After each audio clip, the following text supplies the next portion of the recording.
देखिए बच्चों, कक्षा 10 की क्लास में आप ऊंचाई दूरी पढ़ रहे थे और 9.1 प्रश्नावली के 6 नंबर तक प्रश्न थे जो हल हो गए थे। आज की क्लास में 7वां प्रश्न हल किया जाएगा। कहता है, भूमि के एक बिंदु से एक 20 मीटर ऊंचे भवन के शिखर पर लगी एक संचार मीनार के तल और शिखर के उन्नयन कोण 45 और 60 अंश है। मीनार की ऊंचाई ज्ञात कीजिए। भूमि के एक बिंदु से 20 मीटर ऊंचे भवन, देखिए हमने ये क्या है? भूमि है। जहां पर आप बैठे हैं, बेसिक में बताया था, खड़े हैं, भूमि है। फिर क्या कह रहा है? भूमि के एक बिंदु से एक 20 मीटर ऊंचे भवन। तो भूमि पर एक बिंदु ये है, इससे 20 मीटर ऊंचे भवन। यहां पर हमने 20 मीटर ऊंचा भवन बना दिया। देखिए ए बी, भूमि के एक बिंदु से 20 मीटर ऊंचे भवन, 20 मीटर ऊंचे भवन। समझते हैं आगे?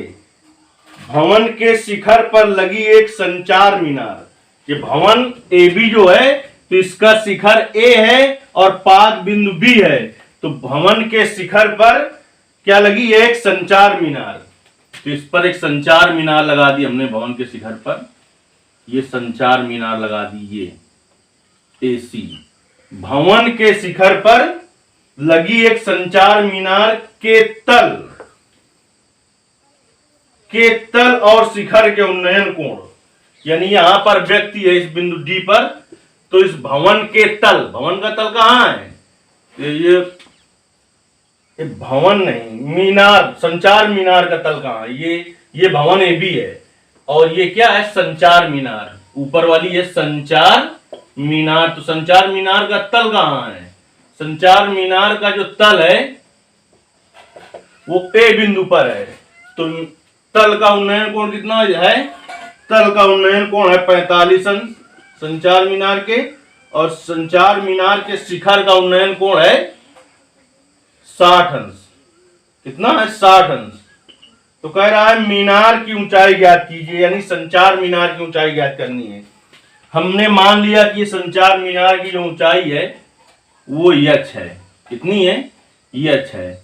अब देखिए, अगर यहां से देखें बिंदु B से, यानी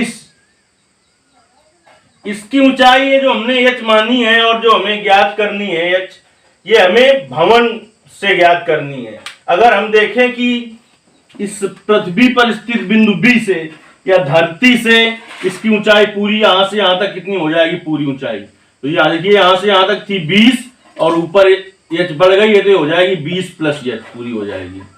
चलिए सबसे पहले हम एक त्रिभुज ले लेते हैं ADB। सबसे पहले क्या लिखेंगे? माना AB एक भवन है जिसकी ऊंचाई 20 मीटर है।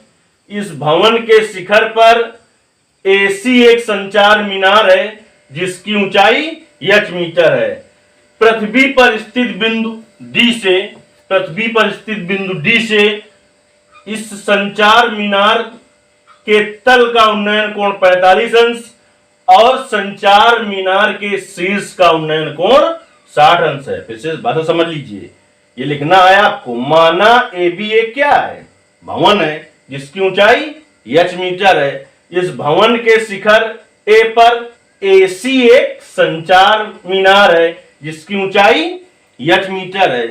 पृथ्वी पर स्थित एक बिंदु D से इस भवन के, इस संचार मीनार के तल का उन्नयन कोण 45 अंश है और संचार मीनार के शीर्ष का उन्नयन कोण 60 अंश है। तब पहले ले लिया त्रिभुज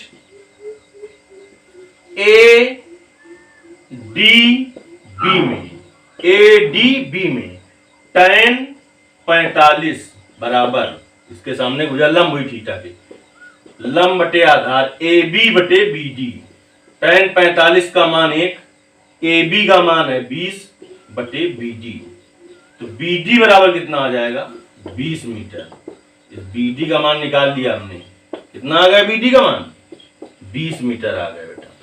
अब चलिए हम आते हैं त्रिभुज CDB में। त्रिभुज CDB में क्या हो जाएगा? tan 60 बराबर BC देखिए 60 कोण ये है पूरा, इसके सामने की जो भुजा हुई है BC, ये लंब हुई, लंब बटे आधार BD। tan 60 का मान होता है √3। BC का मान कितना है? BC का मान है 20 प्लस H बटे BD का मान अभी अभी निकाल लिया हमने, 20 हो गए है। चलिए इधर आते हैं, तो 20√3 भाग में गुणा में आएगा बराबर 20 प्लस H। तो 20√3 इधर ले आएंगे -20 बराबर H। अब देखिए बेटा यहां से 20 कॉमन ले लेंगे तो कितना आ जाएगा? √3 - 1 बराबर H, यानी H बराबर आ गया बेटा 20 और √3 - 1 मीटर। यहां से आप सवाल छोड़ दें, बिल्कुल सही है। या फिर आप क्या कर सकते हैं, 20 √3 का मान रख सकते हैं 0.732 -1, तो आ जाएगा 20 और 1.732 में घटाएंगे तो आ जाएगा 0.732। अब गुणा कर देते हैं, 2 दूनी 4, 3 दूनी 6 और 7 दूनी 14 और 1 0 ये हो गया ये वाला। अब कहेंगे बाद दशमलव 1 2 3, तो 1 2 3 यानी कि 14.640 मीटर ऊंचाई होगी संचार मीनार की। चलिए अगला प्रश्न हल करते हैं। ये प्रश्न नंबर था 7वां। अब प्रश्न नंबर 8वां हल करते हैं। देखते हैं 8वां प्रश्न क्या है।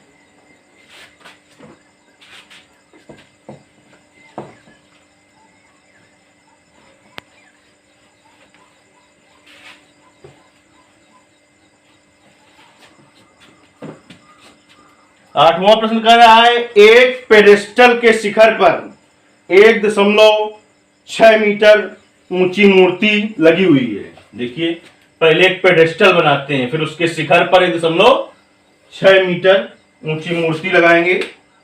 एक पेडेस्टल के शिखर पर 1.6 मीटर ऊंची मूर्ति लगी हुई है।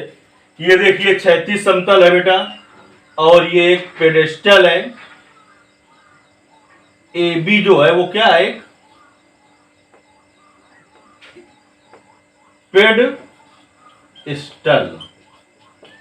ठीक, एक पेडेस्टल के शिखर पर 1.6 मीटर, ये जो है इसके शिखर पर देखिए यहां पर 1.6 मीटर, ये ऊपर है इधर 1.6 मीटर ऊंची मूर्ति लगी है। ये है मूर्ति। क्या है ये? मूर्ति। भूमि के एक बिंदु से मूर्ति के शिखर का उन्नयन कोण 60 अंश है। भूमि पर एक बिंदु हमने D ले लिया है, मूर्ति का शिखर कहां है? मूर्ति का शिखर C पर है, यहां से 60 अंश है। फिर क्या कह रहा है? कहता है और उसी बिंदु से, यानी इसी बिंदु D से, उसी बिंदु से पेडेस्टल के शिखर का उन्नयन कोण। पेडेस्टल का शिखर कहां? A पर है। पेडेस्टल के शिखर का उन्नयन कोण देखिए कितना दिया है। ये तो पूरा 60 का दिया था। ये किसके शिखर का उन्नयन कोण था? मूर्ति के। अब किसका दे दिया है? अब दे दिया है पेडेस्टल के शिखर का उन्नयन कोण 45 अंश है। पेडेस्टल के शिखर का उन्नयन कोण 45 अंश दे दिया है बेटा। तो क्या कह रहा है आपसे? पेडेस्टल की ऊंचाई याद कीजिए, इसकी ऊंचाई याद करनी है। तो इसकी ऊंचाई हमने h मान ली। अब देखिए भाषा क्या लिखेंगे आप? माना AB एक पेडेस्टल है जिसकी ऊंचाई h या h मीटर है। इस पेडेस्टल के शिखर A पर AC एक 1.6 मीटर ऊंची मूर्ति लगी है। ये भाषा आपको लिखनी है।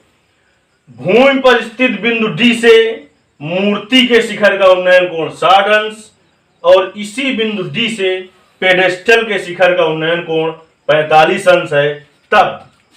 तब आएंगे। अब इतनी भाषा लिखेंगे, फिर से समझ लीजिए क्या हमने बताया। लिखना है आपको, पहले चित्र बनाने के बाद ये लिखना है, तब आगे करना है जो हम कर रहे हैं। माना AB एक पेडेस्टल है जिसकी ऊंचाई h है। देखिए जो हमने किया है वही लिखना है आपको, थोड़ा बहुत छूट जाएगा उसमें दिक्कत कुछ नहीं। AB एक पेडेस्टल है जिसकी ऊंचाई h या h मीटर है। इस पेडेस्टल के शिखर A पर AC एक 1.6 मीटर ऊंची मूर्ति है। स्थित समतल पर स्थित बिंदु डी से या भूमि पर स्थित बिंदु डी से मूर्ति के शिखर का उन्नयन कोण 60 अंश है और भूमि पर स्थित इसी बिंदु डी से पेडेस्टल के शिखर का उन्नयन कोण 45 अंश है। तब पहले आते हैं बेटा त्रिभुज। पूरा ये कितने का हो जाएगा ये भी ज्ञात कर लेते हैं। यहां से ऊपर तक पूरा कितने का हो जाएगा, यहां से यहां तक है एच और ये पूरा कितने का हो जाएगा, तो ये हो जाएगा एच प्लस 1.6 पूरा अगर देखेंगे हम। पहले हम त्रिभुज ले लेते हैं बेटा ए डी बी में। देखिए ए डी बी में ये कोण कितने का है, ए डी बी में 45 अंश का। तो tan 45 बराबर क्या हो जाएगा, इस थीटा के सामने भुजा लंब हुई तो हो जाएगा ए बी बटे बी डी। tan 45 का मान 1, ए बी का मान एच बटे बी डी। तो यहां से देखिए बेटा त्रिज्या गुणा कराएंगे, बी डी बराबर आ जाएगा एच। इसको समीकरण हमने 1 डाल दिया। चलिए अब त्रिभुज हम ले लेते हैं, दोबारा में त्रिभुज ले लेते हैं सी डी बी में tan 60। देखिए थीटा के सामने की भुजा लंब हुई तो tan 60 बराबर हो जाएगा BC बटे BD। tan 60 का मान होता है √3, BC का मान कितना है h धन 1.6 बटे BD का मान कितना है h। इसको इधर ले आते हैं तो √3h बराबर h धन 1.6। तो √3h इधर ये प्लस में इधर आएगा माइनस में, माइनस h बराबर 1.6। देखिए इसमें h क्या हो जाएगा बेटा, कॉमन हो जाएगा। तो h कॉमन ले लिया, जो कॉमन लेते हैं उससे भाग देते हैं। तो जब इसमें भाग देंगे h का तो यहाँ पर √3 बचेगा, माइनस जब h में h का भाग देंगे 1 बचेगा बराबर 1.6। तो h बराबर कितना आ जाएगा 1.6 और ये है गुणा में तो हो जाएगा भाग में, तो √3 - 1 मीटर हो गया। और इसको सरल कर लेते हैं हम। देखिए हर का परिमेय करा देते हैं, यानी हर के संयुग्मी का गुणा कराते हैं। तो h बराबर कितना हो जाएगा बेटा 1.6 बटे √3 - 1 हर में है तो इसका संयुग्मी होगा √3 + 1 से करा देते हैं अंश और हर में गुणा। तो देखिए h बराबर कितना हो जाएगा 1.6 और √3 + 1। नीचे देखिए एक कोष्ठ में a - b, एक कोष्ठ में a + b, तो हो जाएगा √3 का स्क्वायर और -1 का स्क्वायर। तो h बराबर कितना हो जाएगा 1.6 और √3 धन 1 बटे √3 का स्क्वायर। 3 होगा -1 का स्क्वायर 1 होगा। तो h बराबर 1.6 और √3 का मान जा सकते हैं 1.732 धन 1 बटे 3 - 1 2 होगा। h बराबर 2 का भाग दे दीजिए, इसमें जाएगा नहीं, पहले तो 0.8 होगा। 0.8 2 का भाग देंगे 1.6 में 0.8 होगा। गुणते हुए कितना हो जाएगा 2.732। 2.732। ज्यादा ज्यादा आप क्या करते हैं, ऐसे भी छोड़ सकते थे कि 0.8 बार गया है और कोष्ठ में ये आता है √3 धन 1 मीटर, यही आंसर हो जाता है। लेकिन हमने पूरा सरल कर दिया है इसको। 8 का गुणा इसमें करिए, 8 दूनी 16 हो गया, हासिल 1 और 8 तिरका 24, 1 हो गया 25, अब हासिल 2 और 8 सते 56 और 2 58, हासिल हो गया 5 और 8 दूनी 16 और 16 और 5 21 हो गया। आप कहेंगे बस हम लोग 1 2 3, तो 1 2 3। देखिए बस अधिकतम इतना आप हल कर सकते हैं, नहीं तो बस यहाँ हम क्या करते 1.6 बटे 2 और यहाँ पर √3 धन 1। अब इसका इसमें भाग देते तो आ जाए 0.8 और कोष्ठ में √3 धन 1 मीटर। इसके आगे के सवाल अगली क्लास में बताए जाएंगे।